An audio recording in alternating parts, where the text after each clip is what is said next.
Welcome to the Digital Transformation Room. I'm Sam Harrell, the moderator, and I'm happy to introduce Ashley Owens. Ashley Owens is a trailblazing network concierge. Ooh, I wrote that drunk. Sorry.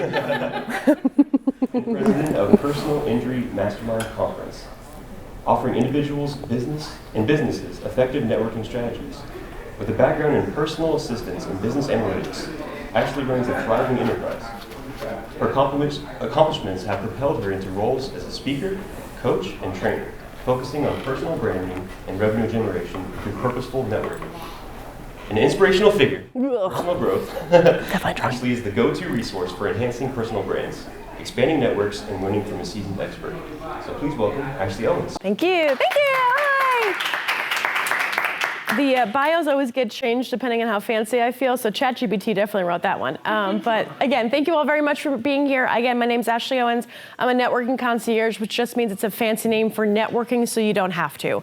My entire job is I go to events on behalf of my clients and with them to network on their behalf. So, funny enough, I ended up working and getting hired by a company called Rankings.io, and they are an SEO company for personal injury attorneys in all areas of law.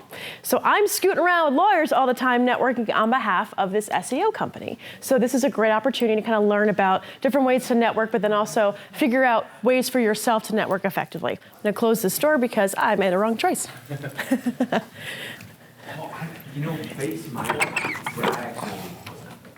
Great. So we're going to talk about, again, the power of networking, but really the tactical and tangible, because, you know, everything's all high level, and I don't want you to have to Google this if you don't have to.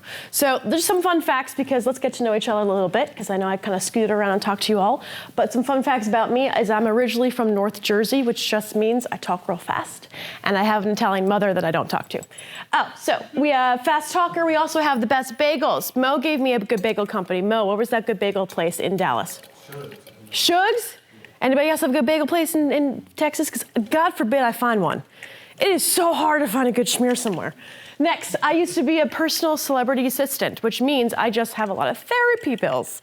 I worked for a couple people. I worked for Tony Bennett and Mary Louise Parker. And I'm pretty sure I signed something somewhere. I have no idea where that NDA is, so ask me anything you want.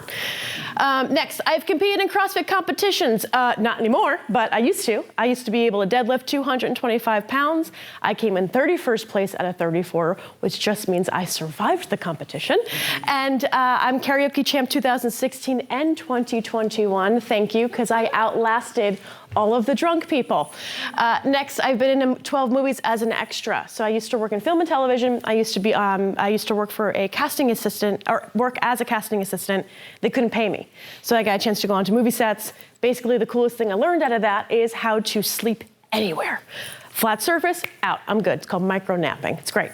And then the last, I once ate a Carolina Reaper. Does anybody know what a Carolina Reaper is? Yeah, that wasn't a good life choice. It hurts worse coming out.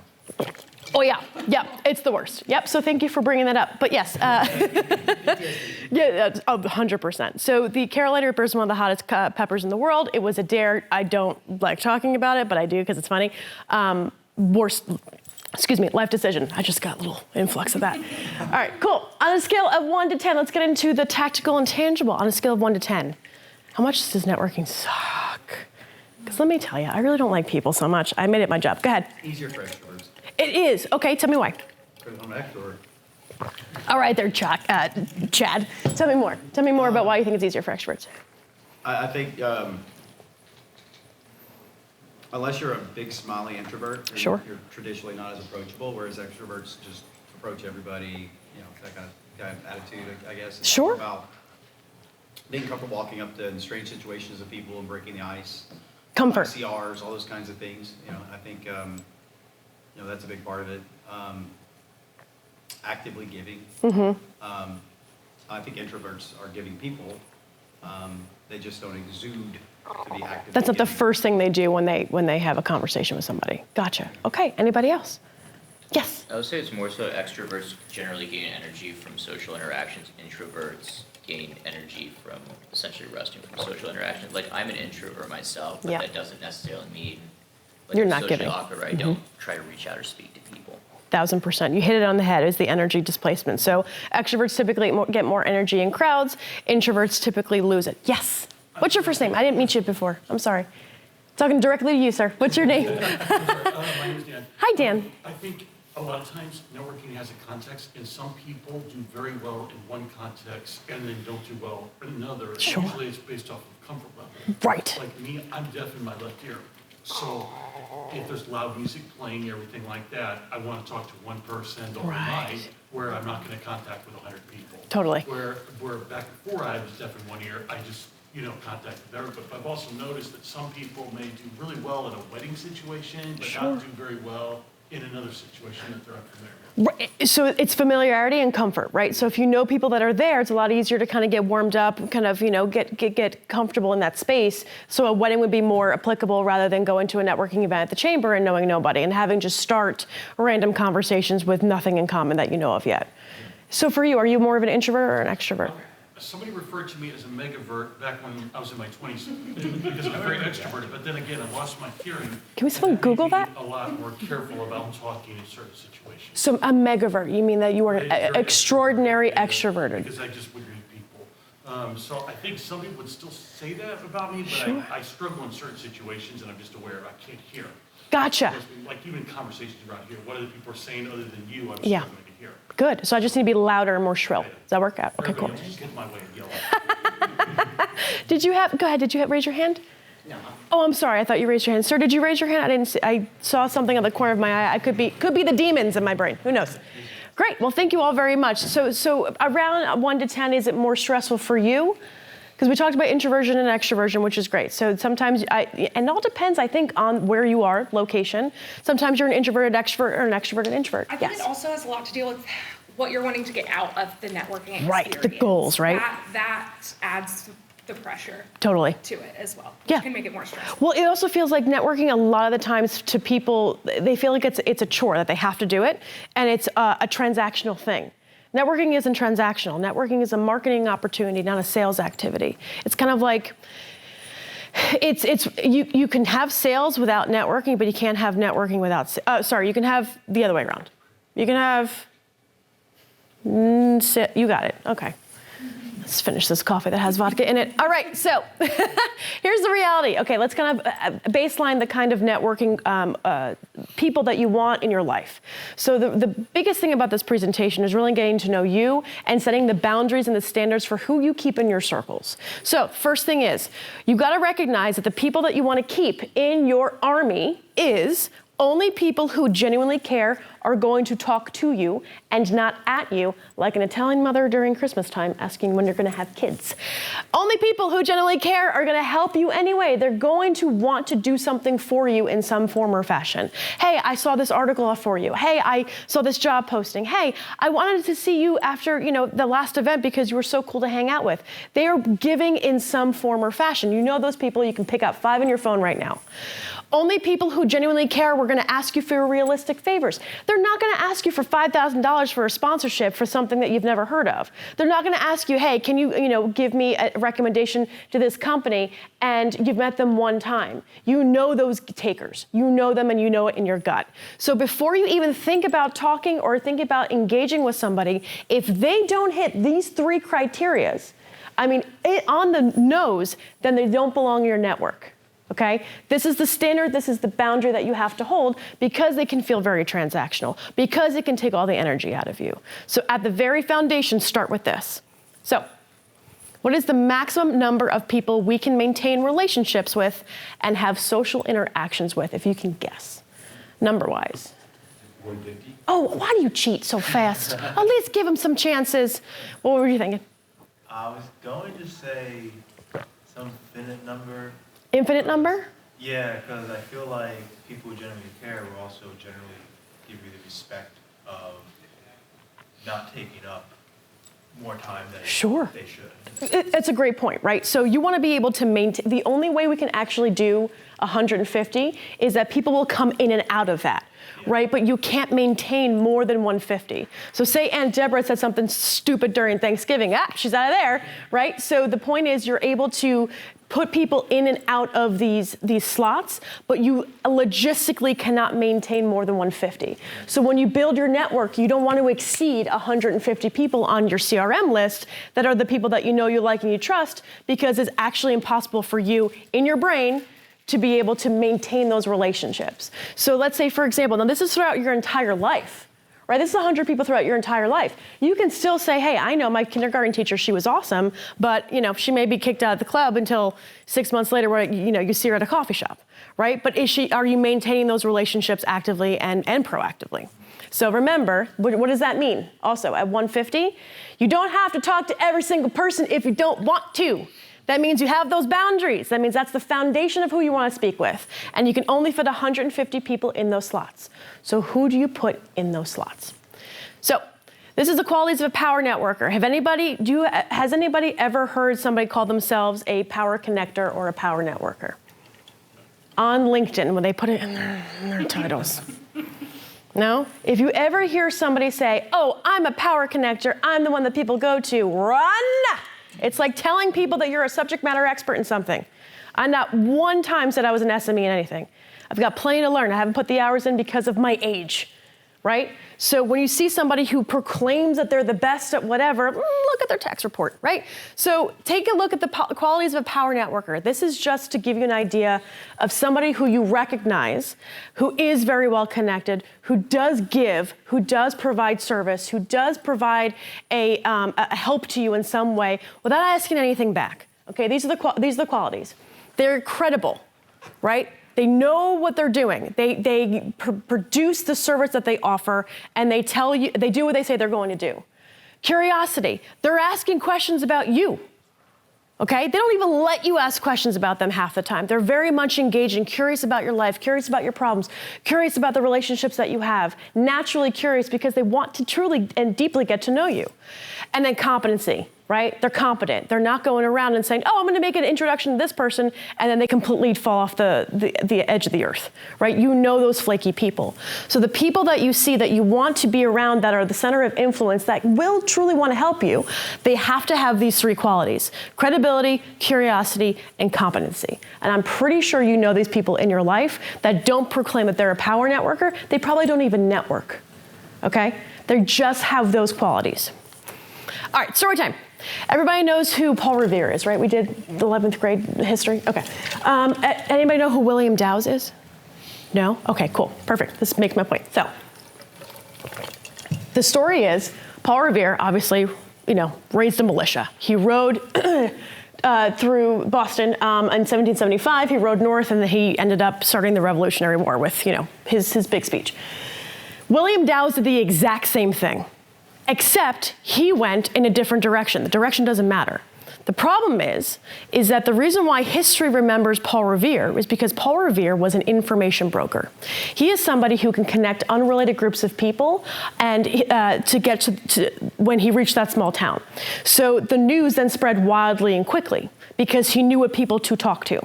William Dowes fell into obscurity because he didn't know which people to talk to when he entered that small town. So the moral of the story is when you're talking about yourself, your credentials, when you're just talking about the things you like or just talking to another human being, if it doesn't go to the right people, you will fall into obscurity like William Dowes. So the kinds of people that you talk to have to have those boundaries. You have to have those boundaries, and you also have to have those three criteria for your information to get to the right people. This is in your business. This is in your skill sets. This is it talking to your manager of all that. So these are the three. This is a story that definitely supports that. All right. It'll be 3 steps. We're going to go through these pretty quickly so we can get you more tangible and tactical. Knowing yourself. When people network, they do all these things wrong. Who has met a networking person or somebody at a networking event that they've handed you their card and you've wanted to slap out of their face because they have done nothing except, hi, how are you, how's it going? And they hand you their card. Anybody have that experience? Yeah? How was it for you? Use all the words. This is a safe space. Well, for me, it was pretty much like, okay, well, I have a stack of cards. It just goes in my stack of cards. Totally. But it kind of didn't trigger any more interest either. Right. In kind of doing the same. Felt very transactional, right? Go ahead. Yes. Oh, yeah, no, I have an overt transactional one. So tell me everything. When I first moved to Iowa, my coworker invited me to this networking event at this cigar lounge, which was which was a really good network. I go there all the time. Yeah, it's a great place to go. And when I first get in there, I'm trying to shake people's hands and meet people and do all that. There's one guy, I shake his hand, he hands me a business card immediately and says, "Let me know when you're ready to buy a house." And that's like all he said to me all evening. I don't want to curse in the live stream, but that's not what you effing do. Yeah. Okay, I just got out of college, like I'm not buying a house right now. Right, but it's just the first impression is a big deal. People are people, right? I have students, so I teach at Temple University, and I have students where they get nervous about networking. They're like, oh, I don't have anything of value. I'm like, you are of value. Your voice matters. Being curious is a huge component of that. That's half the battle. Get to know what they do, because you never know what position you might want to go into because you heard somebody talk about the story of what they do all day. You never have an opportunity to make another good first impression. So be yourself. People rave about being authentic, but don't really know what the word means.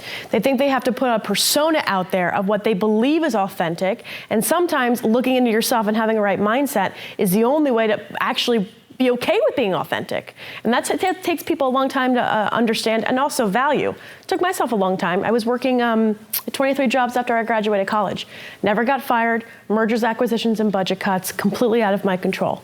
I got to the point where I'm like, what the hell value do I have? I can do a lot of great things, but I just don't know how to put it all together. And so I realized, well, what if I just tripled down on my strengths instead of trying to overcome every single weakness? And that's when I started the business, right? So when you think about the people that you want in your space, you want to be able to leverage what they know, who they know, but also their own personalities and their own information and resources that they might have. That's not transactional if you're naturally curious about the conversation you're having. So these are what people typically do wrong. They only network with the same people. We know these people. Sometimes it's nice when you're going into an environment you don't know and you see certain people there, you know it's a good one, that's totally fine. But if you continuously see the same people, you're not diversifying your own experience and your own perspective on the world. Who has gone and done Zoom calls where they're like, we're gonna go around the room. It's gonna be 30 seconds. Did you breathe? Go ahead, tell me the story.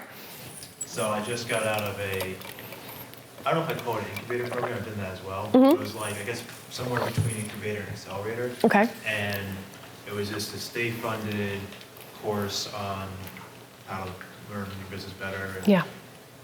that was like the first meeting. It took like probably an hour of. Just to go through everybody? Yeah. Because they don't know what 30 seconds is, right? Nobody's counting? Yeah. Oh. No one did 30 seconds. Oh my Jesus, can't do it. Some people went into the whole spiel of everything they do and why they do it and why we should buy it. I'm like, Does nobody have anxiety? Like, I feel like, millennials are like, I just want to get it out and be done with it. The 50-hour monologue means that they don't network often and they've never been told that that's not an acceptable way of presenting yourself. Now, I'm a big fan of saying, I don't like the 30-second pitch. I think when you script it, people know that you script it like that. Right? But if you talk about and have enthusiasm with what you do, flare it up a little bit. Make it a little bit more ambiguous, because then you're going to be like, oh, well, what does a networking concierge do? Well, I can't wait to tell you. I make your life easy by networking for you. Oh, well, I want to learn more about that. So you make it fun. You make it fun for you because you network all the time. You're bored as hell sometimes. Don't read their audience, meaning, people who do not read their audience. So if you don't know who you're talking to, or if you're making it weird, look at your girlfriend. She'll probably know and tell you it's going to be weird. Look at your guy friend who's there. Look at their faces. If it's weird, take a step away. They aren't present in the conversation, like not looking you in the eye, not shaking your hand, and then as soon as, let's say, this gentleman walks in, I'm talking to you, I go to that person, that's completely disrespectful. It is, because the point is, you're having a conversation with one person, they immediately know when they divert their attention, and they don't give value. Your realtor guy, here's my value. In my card. Mm-hmm. Run! Red flag. It's like dating. It's the worst. All right. So when we talk about, I'm going to breeze through this pretty fast, but what is your goal while networking? These are some questions I want you to think about when you are thinking about networking, because it's not just going in person. It's the activity surrounding it as well. So building engagement on your LinkedIn profile. Are you doing that? Are you staying in front of your current network with thoughtful content? Are you also doing that?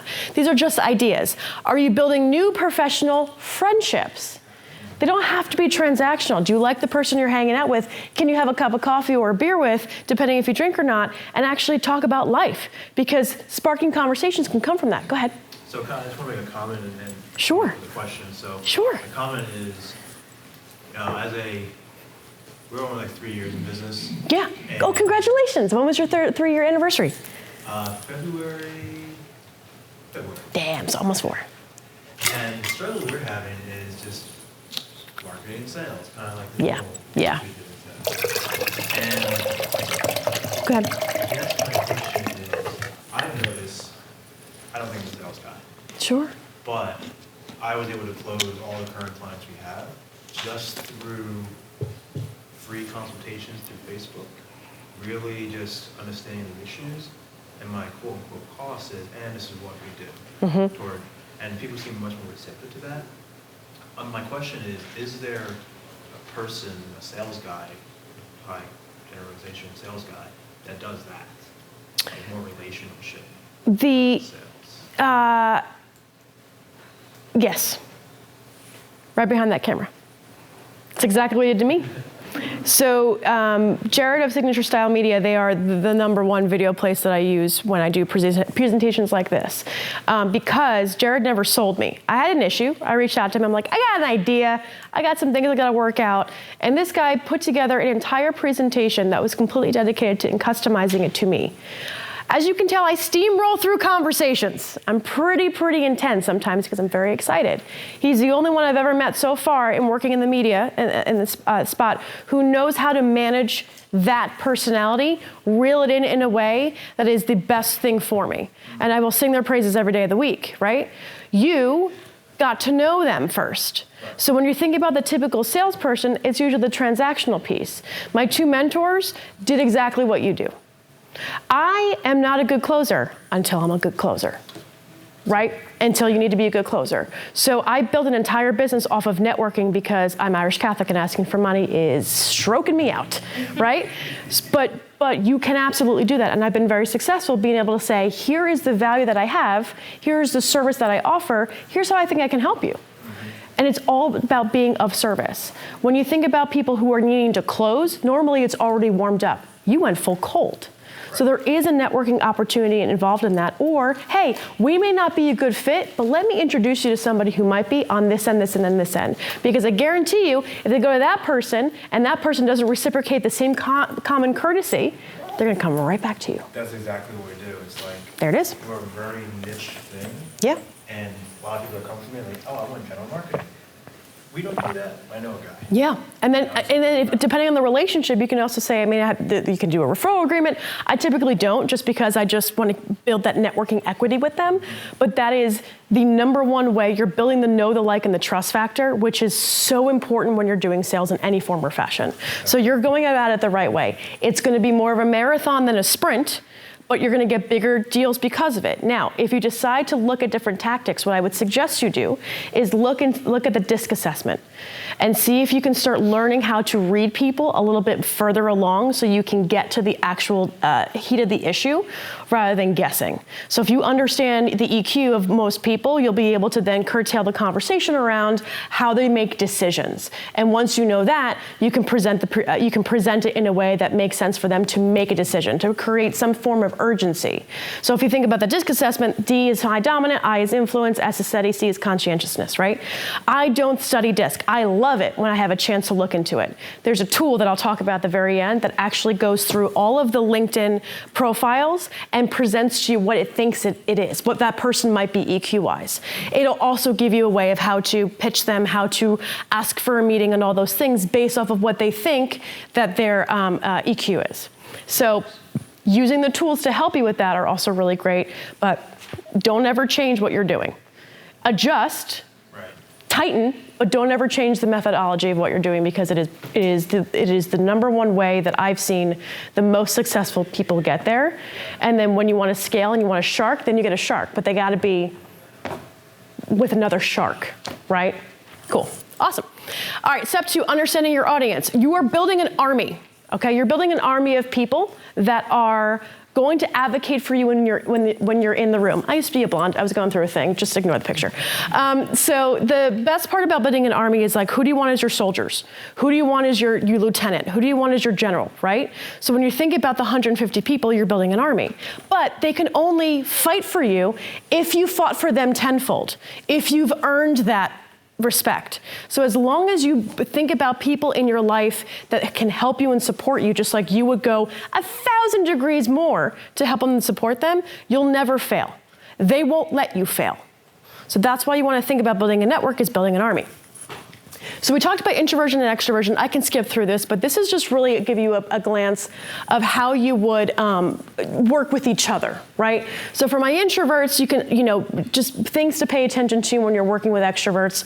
Extroverts, you just really need to make sure that when you send an email communication and they take a day or two to come back, do not press them because they're thinking thoroughly of what you do, thinking thoroughly about what they're saying back. Who here is a self-proclaimed introvert, if you don't mind me asking?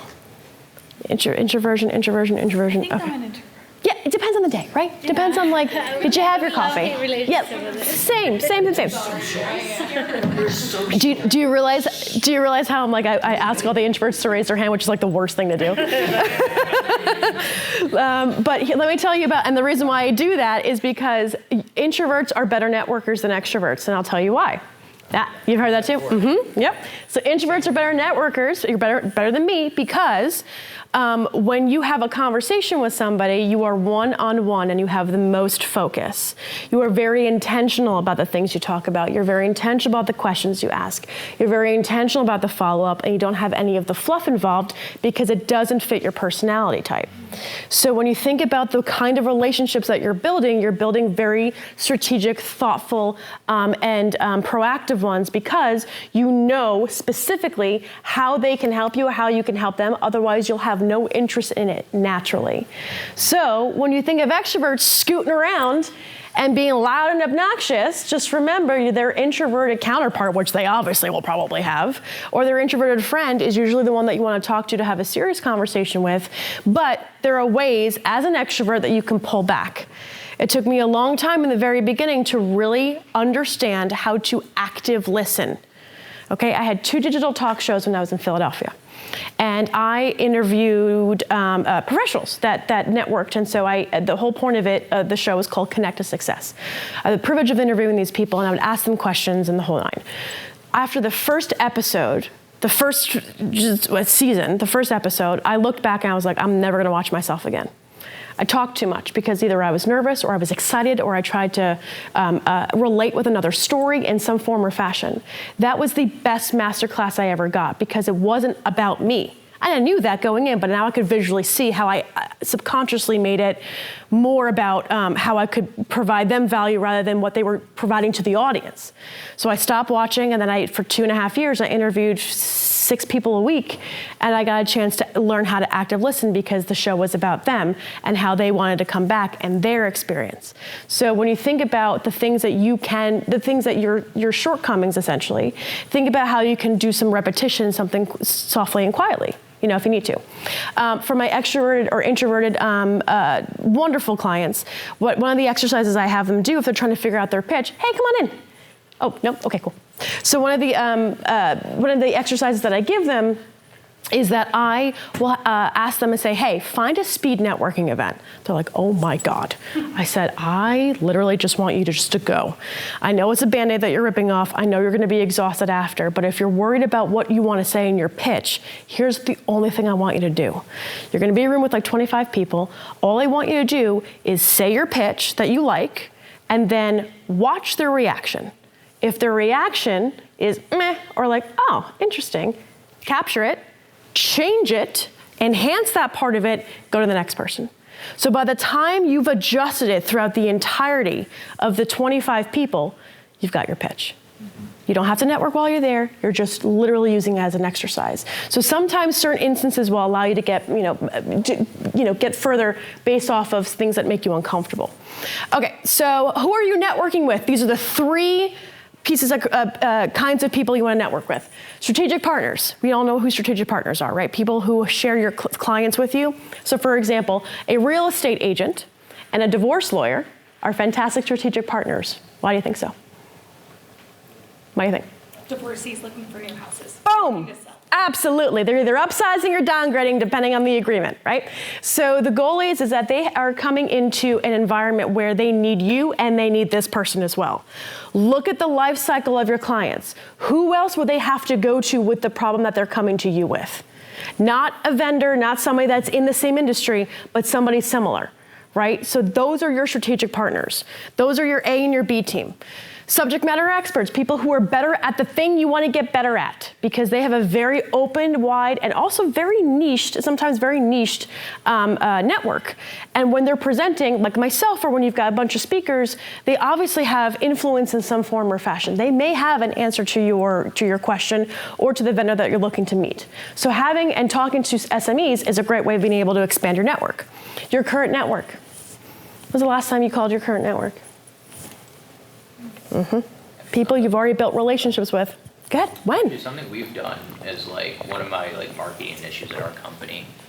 So it's funny you bring that up. Is that I started having us go down a list of our current customers doing check-in calls. Yeah. So it's not a cold call. It's more there are customers, and they've honestly really appreciated that. And we've gotten a couple deals out of it. I mean, little small things, but The checking high to see, touch. How's everything going? You know, anything you need from us, we haven't spoken to you in a while. And people seem to appreciate it. They don't seem bugged by it. And in addition, do handwritten thank you notes. We do that too. Oh, even better. I do that for new customers. So If you do it if every someone buys 6 a service months, from us, 3 to 6 months, just like, hey, just want to let you know you're one of our best people. We love you. Lose their minds with a handwritten note. But that's fantastic. I had someone actually buy some more stuff because of that. They bought some service from us, and I think a couple months later they remembered the thank you note and bought some more stuff. Fantastic. Because like nobody does doesn't that. cost anything to No. But that is, you are providing, you know your audience. You are providing a service by providing them with a kindness, that's all it is, guys. A service is a kindness. It's being a good person without expecting anything out of it. So things like that open the door for conversation. So nice job. Very, very cool. Yes? What about leaving a networking group? Ooh, I love those things. Get them out. So- Cut them out of your life. Well, and that's the tough call. So I have a group that Okay. I've been with since 2016. Okay. It's called the Distilled Gentlemen. Ooh. And it's here in South Lake. Huh.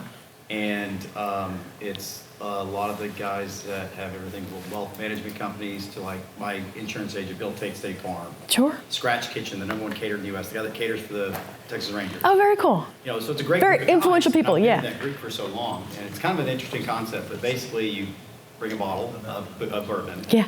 It's a bourbon group, cigar bourbon group. Sure. It's catered food, best caterer in the country.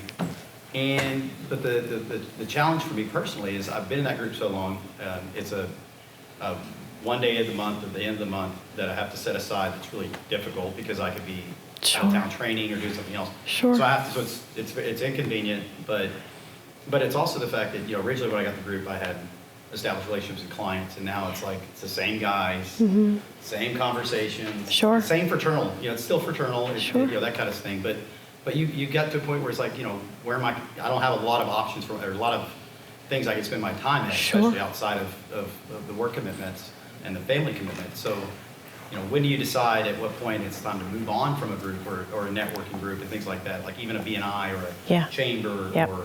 or even like, for instance, the Dallas Search Marketing Association I've been a part of for years. I left and came back. Yeah. That's a great question. Change your environment.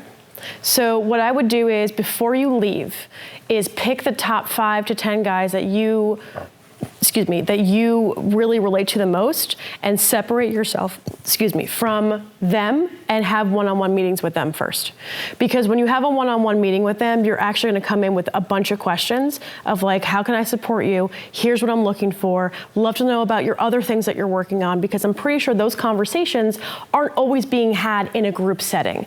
But if you're having one-on-ones, you really get to know them, because right now they know and they like you.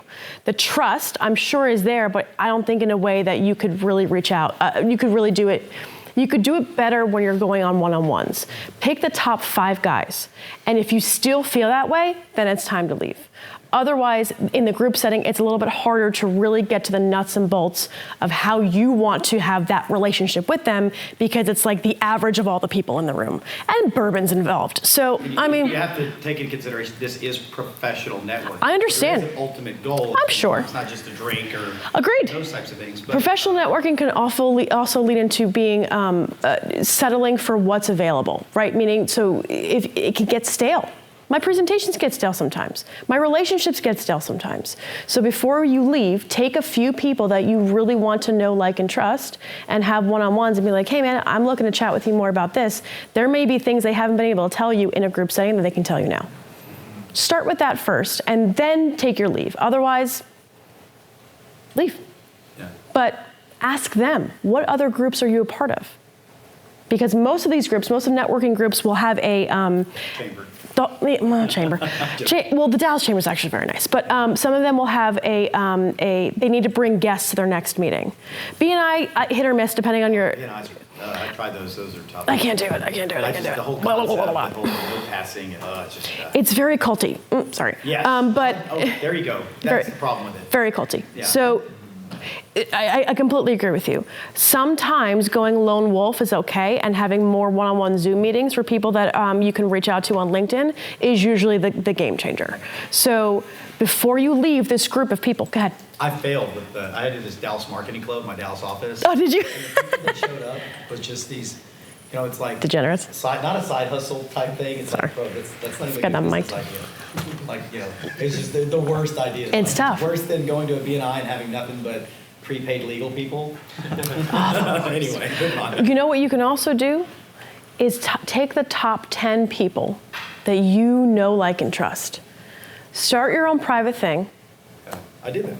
DallasMarketingClub.com. Right, but like you brought in people that were like, meh, right? Yeah, no, I'm not saying, but that's what I'm saying. That was the, what is it, meetup.com, I think. Don't do that. That was Don't do that. What I'm saying is that you've got people who are on your 18, the people that you know, you like, and you trust.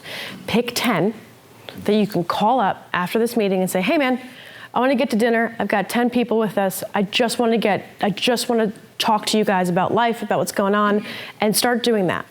If business comes up, it comes up. But creating your own small little mastermind is way more powerful than scooting around to the chambers and hoping that you find somebody that you know there. Take 10 of your best people and see what comes of it. But I wouldn't put too much pressure on it. But now I think you're not burning yourself out. You are achieving way more than what these BNIs and these other groups are facilitating. Yeah. And you've got the connections. Yeah, computer CPR, Sure. people all around here. Scooting around, making it work. But now it's time that you create your own mastermind. Now, this mastermind could turn into a retreat. This mastermind can turn into like, hey man, we're gonna all do golf, and then become the friends that you need. You see folks around you that have these groups that do it. Amanda and her partner, CFO AF, those girls have these treats out in Mexico, and they're folks that go. She's the best. They're in real estate, so they're obviously really personable too. So. Sure. And I watch those events, and I'm like, that's putting on some. Cool. I wouldn't do that yet, the retreats, but that could be the end goal. I would just start. And it's yours. You control the narrative because you are too far along for some of these people who don't know how to create a network. You've got your 10 people, start your own thing. Keep it quiet. Don't publicize it. Don't push it. It's a phone call or an email to these guys. Make it a dinner and be like, hey, we're going to do this every month. What do you guys think? Go from there. Speakeasy. Keep it speakeasy. You got it. Cool. How to communicate effectively. How much time do I have? Because I can keep going. 10 minutes? Okay. Yeah. 10 minutes? All right. How to communicate effectively, just to be very clear about how you're communicating with another person inside of a networking opportunity. Making your name memorable. Don't walk into the room and peacock it. It's too much. We don't like all that attention. Just making your name memorable means making an impact on somebody else in some form or fashion. Giving them a resource. Providing some kind of perspective that could be different than what they're thinking. Ending the conversation with the future in mind. If you don't have a calendar appointment, after you meet somebody that you want to hang out with, after the conversation you had at a networking event, we all have phones with calendars. Why wait 24 or 72 hours to send that person an email? Put it on your calendar. And if they waffle, you know they're full of it. So it reduces the amount of time. Work smarter, not harder here. Plan structured next step conversations. Create an agenda in your head so you know what you want to get through. I have 15-minute calls all the time, and I've had more than a handful of people reach out and say, I've got more value out of that 15 minutes than I've gotten anywhere else because I structure it in a way that I can support them and help them, and I'm not getting paid for that. That's an introduction call. Let me get you 3 people that can help you. Build a diverse network. We all network with people that look like us. Diversify. Go to different groups, go to different locations, different cultures, different races, different religions. Just go. Be uncomfortable being the minority. Get into that space. Recognize storytelling opportunities. I'm an awful storyteller. I'm working on it, but I'm awful at it. But if you can tell a story about how you fixed a problem, that's going to resonate with people and how they can help you and how they can support you, but also how they can refer you. And then forget your 30-second pitch and track the value of networking activities. So that tracking the value of networking activities comes with a bunch of different tools, and I'll show you how to use those in a moment. These, you will all get this afterwards, so you don't have to necessarily write this down, but these are DMBCs, Deep Meaningful Business Conversation questions. These are questions you should ask when you're on your first meeting after you meet them. My two favorite are, when someone picks up the phone to call you, what problem are they having? That gives you an idea and a way to understand what problem that they fix. So when it comes up in conversation with your clients or your friends, you got an opportunity to refer them. The next is let's go. What industry?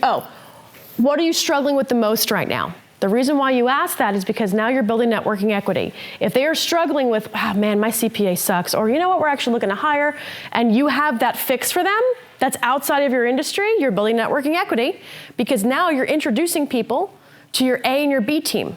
We'll talk about the A and the B team. We're gonna go through this because we only got 10 minutes. There we go. This is the A and the B team. This is how you make it. So the A team are the people that you know, you like, and you trust. So I want you to go on Google and look at the top industries that are labeled in LinkedIn. So they'll have like all the industries that you connect your companies to. Grab all those industry names, throw them in the column A, okay? Then you're gonna do one pass on them. When you see marketing, who do you think of? When you think aviation, who do you think of? When you think of sales, who do you think of, right? First initial person, that's your A team. They've already subconsciously been in your brain that allows you to correspond that industry to them. That's your A team. It could be 5 people, it could be 25, I don't care. It's just something. Then your B team are the people that you know and you like. You go on a LinkedIn and fill in the other slots. When you smile, when you see their name, put them on the list. I don't care if they're best at what they do, but if Chad hands you a business card at an event and he's a little bit rude, there's no point in putting him on the list because you'll never subconsciously want to refer him. So that A and the B team ends up being the people that you then send a referral to when you do another meeting with somebody new. You're now building networking equity by keeping your trash brain at bay. Your trash brain will forget who to introduce them to, but if you put them into this Excel file, their contact information, their emails, their LinkedIn profiles, you can then, and also on the About section, it'll give you a list of keywords of what they specialize in. Throw it in there, Control F it, and now you have the person that you need to connect them to. Because that telecommunications company may do email marketing specifically for a specific niche, and you could forget. So make it easy for yourself to move forward. So, planning your work, let's keep moving forward. So here's working your plan. 3 things to do on LinkedIn. We're talking about connection, collaboration, and celebration. When you're thinking about posting on LinkedIn, are you connecting with somebody? Are you collaborating in some form or fashion? Whether it's sharing a post, whether it's doing a webinar, whether it's connecting with somebody that can help somebody else, that's the collaboration piece. The celebration is congratulate somebody on something cool they did. Kudos to them. It's kind of like the handwritten note or the checkup call. These are the things to share on LinkedIn. You guys will get a 72-page ebook from me after this with all this information. So just know you don't have to take pictures, but this is the good things that you can post on LinkedIn. Here's your E3 method. I only got 5 minutes left, so I'm going to breeze through this. Why is entertain on the end? That's so strange. What are we doing? Okay, so extract, educate, and entertain. So the E3 method, if you're having difficulty figuring out what to post on LinkedIn, the E3 method is this. You're going to extract a story, you're going to entertain them, and you're going to educate them and then entertain them. So let's say, for example, you're walking down the street, right? And you see a bird that reminds you of your grandmother that passed away. That bird reminds you of the fact that, okay, my grandmother was here. She was the matriarch of the family. I really miss her. I really love her. She always taught me this. I wonder how that translates into leadership. Oh, okay. Well, being a woman in leadership, how does that? So do you see how you just kind of go through the whole thing? So you extract a story, you educate on that, and then you entertain it. Everybody knows how you ChatGPT, right? Yeah. Throw that in the ChatGPT and ask it to create a story based off of those 3 concepts and wrap it around the industry that you're involved in. Sometimes I have an idea of a story, but I'm trying to put it all, piece it together, run it in there, you're good to go. Every day, extract, educate, and entertain. That's the post that you want to publish. Using AI, you'll also get this. These are all of the AI tools for networking that I love to use. So, Crystal knows to look up that DISC assessment for the EQ. That thing actually gets plugged into your LinkedIn, and it tells you how to communicate with that person based off of what they think their DISC profile is. It's brilliant. Compose.ai is an AI-powered email composition tool that helps you create professional and engaging emails. Then you've got ChatGPT, obviously. Otter is my favorite, Gong, and phone sites. So Otter.ai is fantastic during meetings, okay? Reason why, you have a networking meeting, you put Otter.ai, which does the transcript. Anybody not know what Otter.ai is? Okay, so it's like, it captures the whole conversation and puts into a transcript. It even summarizes it for you. You take that summary from your networking piece, right? You throw it into chat and ask it to create a recap email. Now, when you send a thank you email to your networking person, it puts all of what you talked about in bullet form, so that way you remember what you spoke about if you have to recap it later on. That takes all 5 minutes. Okay? That way, you're working smarter, not harder. So if someone says, hey, Ash, I was introduced to you 6 months ago. We talked about this. Oh, shit, okay. Let me go back. Oh, this is what we talked about. Refreshes your memory. That way you can keep up with what you spoke about, okay? These AI tools cost money. Some of them do, not all. Chat, depending on what you get. I bought the $20 a month because I use it so often. Compose might. Crystal knows, yes.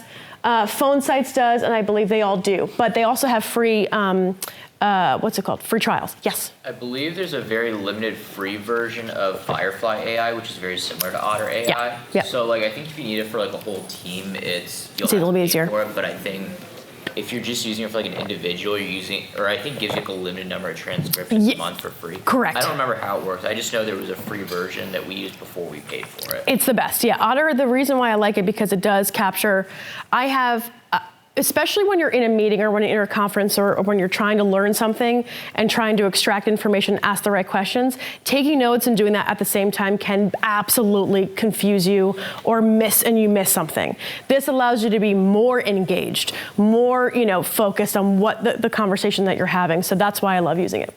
So that's it. Okay, so let's just go back one more time. So when we're talking about working your plan, these are the level of contacts that you want to create. Champions are the people, again, that you know, like, and trust. Promoters are the people that will promote you in environments. Supporters are people that will support you, so you can call them up and that you can ask them to do a favor. Associates are people that you know that are friendly to you. Acquaintances are people that are friends of the associates. And then you got the happy accidents, the people that you meet at the DMV, right? These are just the level of contacts. You want to create the know, the like, and the trust with the top two. Okay, champions and promoters, because they will advocate for you when you're not in the room. So we talk about the A and the B team. Every interaction you have and every networking opportunity you have, put this in the A and the B team on this list, pop it open. At the very end of that networking conversation, you say, how can I support you? Who's a good introduction for you? Not who's a good salesperson or who's a good prospect for you, who's a good introduction for you? So, sir, when you go to all these events, when the next time you have a conversation, you ask them, hey, I'm looking to get into another group. Is there any group that you think I should join? Because that way it's more, helpful for you in that space. There is something called, I think you guys have heard the $80 method from Gary Vee. I think I skipped it. You know what I'm talking about? Okay, $80 method is when you go, and this is how you generate the whole process. Hold on, I'm using AI. There we go. I'm not gonna play this, but this is the $80 method. So the $80 method is when you go on LinkedIn. This is how I got all of my meetings in 2019 and 2022. There's a post. You follow the top 10 hashtags that are relevant to your industry. You go to the post with the most engagement on that hashtag. You then comment on those posts. You're supposed to put your 2 cents on those posts about 20 times a day. Okay, 20 times. It's typically 100, but we're gonna do 20 times to get you guys going. You do that on a ton of posts every single day. Now you're engaging with like-minded individuals, and people will be wanting to connect with you in some form or fashion, right? It's abundance, but it's also keeping your name on the feed. When they reach out to you, and they leave no note, because nobody leaves a note, you send them this message. Hey, thank you so much for reaching out to connect. Through my business, I do this. Hopefully, I can provide an introduction or two. I love to jump on a 15-minute intro call. I like to get to know people in my network. This is not a sales call. I use Calendly to schedule my networking calls. Please use this link to do so. If they do not schedule a call with you, remove them from your friend list. There's no reason. 15 minutes, you can have many conversations with as many people as possible, but in order to niche it down and not get spammed, doing the $80 method allows you to attract the right kinds of people. That's how I built my entire business. That and referrals. right? So it's tedious, but you get a VA to do it. You can also help yourself to do it. 10 minutes in the morning while you're waking up or you're pooping, whatever you gotta do. Just scoot around and just start adding comments to very specific posts, and you'll get more traction onto your feed. Yeah, question? Basically what I do. Is that what you do? Yeah. There's also a tool, I think. Scale. Right. And you're supposed to do it 100 times because it's at the $1.80, right? Because it's like 2 cents, blah, blah, blah. Anyway, just do something. Cool. All right, so this is how to hold an effective first meeting. You will also get this. These are ways. So once you have, after the first meeting or after the first initial networking call, when you have the DMBCs, here are some other questions that you can ask to really get to know them, but then it's also good for sales as well. So how to hold an effective first meeting? What do you want to be remembered for? How do you get your start? How would you describe your communication style and preference? How do you support other people? The whole nine.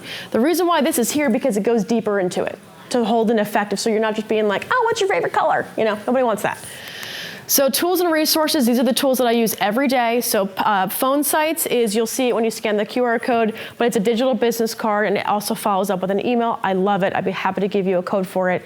I don't get paid on this. I just love it so much. So just know that this is something that I use every day. I don't use cards because what are they going to do with it? If someone's like, oh, do you have a card? I'm like, what are you going to do with it? Put a meeting on my calendar. Start calling people out. It's way more fun. And I use Calendly because obviously the follow-ups for calendar appointments. Have anybody not used Calendly or haven't used it before? So you haven't used it before? But do you know what it is? Okay, so Calendly is they click on a link and then it goes to your calendar to schedule. So it finds all the available dates. So that way there's no back and forth. So it allows that person to pick what they want. It also puts their information into your CRM, and it's a really effective way to get them to schedule a meeting because it's super easy. So that way you get the email confirmation with the meeting, they get the email confirmation with the meeting, and you don't have 17 back and forths in the email. Yes? If anyone wants an alternative to Calendly that may not cost you money depending on your situation, if you pay for Microsoft Teams or have that 365 or whatever, Something there's similar. actually a Calendly equivalent that comes with Microsoft Teams. Totally. So you can use that instead if you don't want an extra subscription. Totally, yeah. There's lots of different tools out there. I think the automation on Calendly has gotten exponentially better, so it's fun if you want to, but otherwise these are tools to use. The other thing is this is what, good morning. This is what Crystal Knows looks like. So Crystal Knows on the right-hand side here, if you can see it, is it pops open. Oh, look, me as a blonde. It popped open into what my personality profile is. I'm no longer an ID, or I'm a DI, I'm a dominant influence, right? And it's like, I need to, call Ashley so I can do what? And it gives you advice on how to speak to me. So if you got a very dominant personality, or if you're trying to talk to somebody who's very dominant, but you're very introverted or have an S or a C, it's gonna be harder for you to get your full thoughts across if you've got a lot of fluff in there, if you explain too much. This puts it into perspective for you. To do you one better, if you know what your clients are, like if you know, so if let's say you have a prospecting meeting, you jump on a call with somebody, and you recognize by doing this that they are an IS, right? Influencer, steadiness, whatever that may be. And you're really trying to close this deal. You take your proposal that you typically write with all your service offerings, throw it into chat, ask it to be read by somebody with a high I, low S, and now it will adjust the proposal for them and how they read and how they digest information.